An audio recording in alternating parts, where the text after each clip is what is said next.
नमस्कार दोस्तों, मैं हूं शिवकांत गौतम। स्वागत करता हूं आप सभी का। इतिहास में कुछ ऐसी गलतियां हुई जिनका आज भी मलाल है। जी हां, इतिहास से हम सबको सबक लेना चाहिए। गलतियां हर इंसान से होती है और इंसान इन्हीं गलतियों से सीखकर अपने जिंदगी में आगे बढ़ता है। दुनिया में कई बार ऐसा हुआ कि किसी बड़ी घटना के बाद उसकी वजह एक छोटी सी गलती बताई जाती है। तभी कहा जाता है कि कोई भी गलती करने से पहले या लापरवाही बरतने से पहले 100 बार सोचना चाहिए। लेकिन कई बार ऐसा होता है कि लोग छोटी सी भूल की वजह से गलतियां कर देते हैं और बिना ये बात जाने कि उनकी इस गलती से कितनी बड़ी नुकसान हो सकता है, कितने लोगों को सजा भुगतनी पड़ सकती है। हम आपको इतिहास की कुछ ऐसी बड़ी गलतियों के बारे में बताने जा रहे हैं जिनकी कीमत इतिहास को चुकानी पड़ी, लेकिन ये गलतियां जब हुई तो बहुत छोटी थी, जो बाद में बहुत महंगी साबित हुई।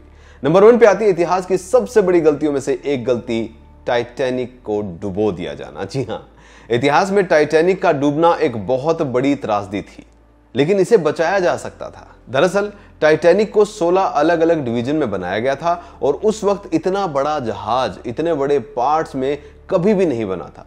इसीलिए टाइटैनिक को बनाने वाले इस जहाज को अनसिंकेबल भी मानते थे। वो ये तक मानते थे कि जहाज कभी भी नहीं डूब सकता है, जो कि उनका ओवर कॉन्फिडेंस था।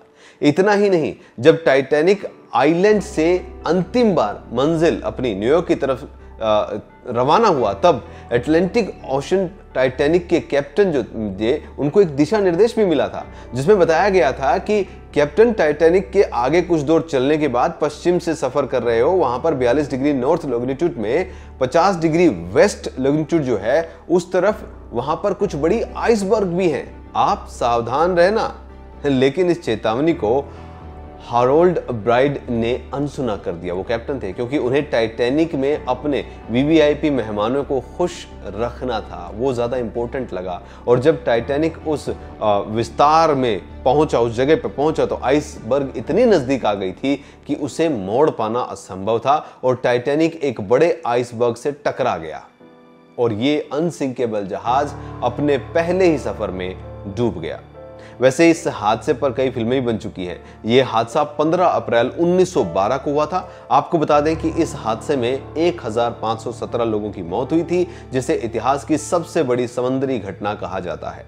नंबर 2, इतिहास की दूसरी सबसे बड़ी गलती जो हम आपको बताएंगे, जिसकी वजह से पहला विश्व युद्ध हुआ था। दरअसल 1914 में ऑस्ट्रेलिया हंगरी, जो कि एक ही कंट्री हुआ करते थे, उसके इकलौते राजकुमार फ्रेंच फर्डिनांड, दरअसल वो अपने जीते हुए राज्य बोस्निया और हेर्ज़ेगोविना जो है, वहां के शहर सरजीवो जाना चाहते थे।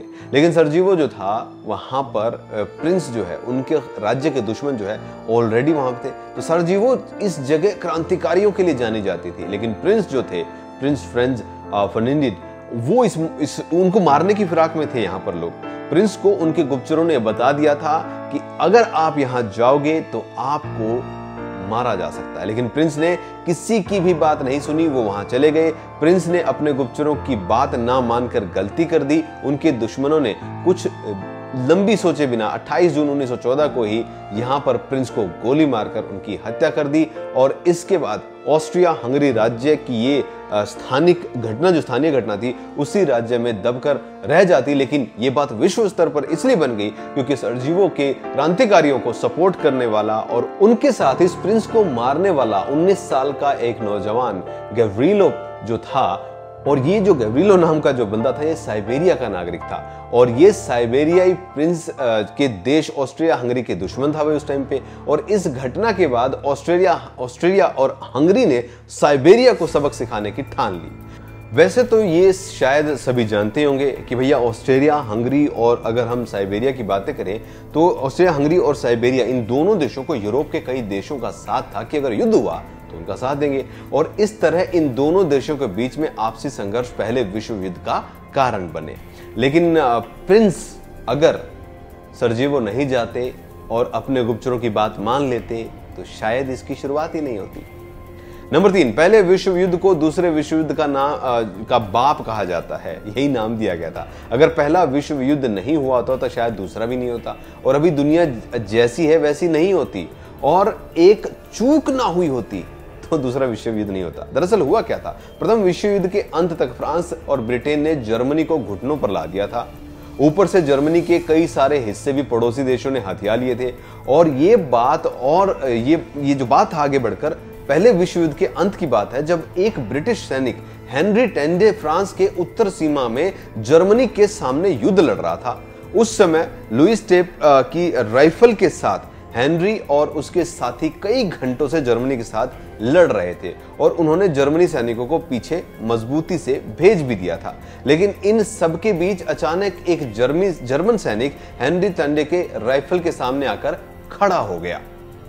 गोलियां मारी जा रही थी एक दूसरे को, लेकिन पता नहीं क्यों उस वक्त पे तांडे जो थे उन्हें शूट करने की सोच बदल दी और उन्होंने अपनी राइफल ऐसे करके रखी। जर्मन सैनिक उसके सामने स्माइल करके वहां दूर चला गया और इस बात का हेनरी तांडे को सालों बाद पछतावा हुआ क्योंकि उन्होंने अपने कई सारे इंटरव्यूज में बाद में दुख जाहिर किया उन्होंने उस जर्मन सैनिक को क्यों नहीं मारा। सन 1977 में हेनरी की मृत्यु हुई, तब तक उन्हें इस बात का मलाल था क्योंकि हेनरी ने उस अपनी राइफल से जिसको छोड़ा था वो शख्स कोई और नहीं बल्कि वो जर्मन सैनिक अडोल्फ हिटलर था। जी हाँ, अब विधि का विधान देख लीजिए। एक गोली चलने से पहला विश्व युद्ध हुआ था और एक गोली ना चलने से दूसरा विश्व युद्ध हुआ। चौथी बड़ी गलती, इतिहास की चौथी गलती थी रशिया ने। जी हाँ, ये इतिहास की सबसे बड़ी गलती मानी जाती है। दरअसल रशिया ने अपने 1.27 मिलियन स्क्वायर किलोमीटर वाले बड़े विस्तार को अमेरिका को महज 7.2 मिलियन डॉलर में बेच दिया था, यानी कि 1 स्क्वायर किलोमीटर सिर्फ $4 में, $4.25 में, जो आज अमेरिका का सबसे बड़ा स्टेट है जिसका नाम है अलास्का, जो एक टाइम पर रशियन टेरिटरी थी। बात 1867 की है, जब रशिया अलास्का को बिल्कुल एक खराब बंजर जो था निरंजन वाली जगह मानता था और वहां पर बड़ी मिलिट्री फौज ने खड़ी करनी पड़े। इसके लिए वो विस्तार जो था उसको खत्म करना चाहता था। रशिया ने 30 मार्च 1867 को अमेरिका को इसे बेच दिया। वहीं देखा जाए तो ये एरिया यानी कि अलास्का अमेरिका का सबसे बड़ा स्टेट है, साथ ही ये पॉपुलर टूरिस्ट प्लेस भी है। अलास्का में प्राकृतिक संसाधनों का बहुत बड़ा भंडार है और अलास्का अमेरिका का one of the top important state भी है। और यही रशिया अगर इतिहास की गलती ना दोहराता तो शायद आज जिसे वो बंजर समझकर छोड़ आया था उस डायमंड, उस शहर को अपने पास रखता तो सबसे बड़ी ताकत वो होता। नंबर 5, अब हम आपको बताएंगे जापान की वो गलती। भाई दरअसल जापान में एक स्टॉक मार्केट में एक छोटी सी गलती हो गई। एक जापानीज येन में 6,10,000 करोड़ शेयर बिक गए। वैसे देखा जाए तो ये कॉर्पोरेट वर्ल्ड की आज तक की सबसे बड़ी गलती थी। हुआ यूं कि जापान के मिजुहो कंपनी ने 6,10,000 युआन में अपना एक शेयर बेचना चाहती थी। जी हाँ, स्टॉक ब्रोकर की एक छोटी सी गलती से सब पलट गया। इस कंपनी के 6,10,000 शेयर को यान बेचने के लिए रख दिया। मतलब स्टॉक ब्रोकर जो थे उसने डाटा एंटर करते समय एक बड़ी गलती कर दी। उसने आंकड़ों का उलट फेर जो है वो कर दिया। शेयर की जगह वो पैसे और कीमत की जगह शेयर लिख दिया। लेकिन अब तक ये गलती जो थी उसको एहसास जब तक होता, स्टॉक एक्सचेंज में ये ऑर्डर पास हो गया था और इस कंपनी को $225 मिलियन का नुकसान उठाना पड़ा था। एक छोटी सी गलती थी। नंबर 6, भारतीय बहुत ही दयावान होते हैं और पृथ्वीराज चौहान इसकी बेहतरीन मिसाल भी हैं, जिन्होंने तराइन के पहले युद्ध में मोहम्मद गौरी को पराजित कर दिया। वो चाहते तो उसी समय गौरी का सिर धड़ से अलग कर सकते थे, लेकिन ऐसा करना राजपूताना परंपरा में उस वक्त खिलाफ माना जाता था। इसलिए पृथ्वीराज चौहान ने गौरी को जाने दिया। उनकी ये गलती पूरे भारत को बहुत महंगी साबित हुई। गौरी ने फिर से हमला किया। इस बार पृथ्वीराज चौहान के हारने के साथ ही भारत पर इस्लाम का कब्जा हो गया, जो 800 सालों तक चला। नंबर 7, नासा ने मंगल ग्रह पर जलवायु के अध्ययन के लिए मंगल जलवायु ऑर्बिटर डिजाइन किया था, लेकिन इंजीनियरों की एक बड़ी गलती जो थी वो आ गई सामने। ऑर्बिटर मार्टिन वायुमंडल में ही जल गया। नासा के इंजीनियर मेजरमेंट यूनिट को पाउंड से न्यूटन में बदलना भूल गए, जिसकी वजह से $125 मिलियन की सैटेलाइट खत्म हो गई। नंबर 8, इतिहास की एक और सबसे बड़ी गलती है भारत और पाकिस्तान का बंटवारा। जी हां, इस गलती की सजा भारत और पाकिस्तान दोनों आज तक भुगत रहे हैं। दरअसल जब भारत को स्वतंत्र करना अंग्रेजों के लिए जरूरी हो गया था, तब अंग्रेजों ने ठान ली थी कि भारत को एक नहीं 2 टुकड़ों में बांट कर वो जाएंगे, जिसके लिए उन्होंने अपने कई सारे पासे फेंके, कान भरे और आखिर में वो अपने इरादों में कामयाब भी हो गए। भारत और पाकिस्तान 2 भागों में बट गया। दोनों, अगर हम देशों के बीच अपरोक्ष संबंध की आज की बात करें तो आप देख सकते हैं कैसे हर साल सैकड़ों सैनिक अपनी जान गंवाते हैं। यानी इस गलती की सजा जान और माल के रूप में आज तक दोनों देश भुगत रहे हैं। तो ये थी इतिहास की 8 वो बड़ी गलतियां जो बहुत छोटी छोटी थी, लेकिन अब तक लोग उसे भुगत रहे हैं।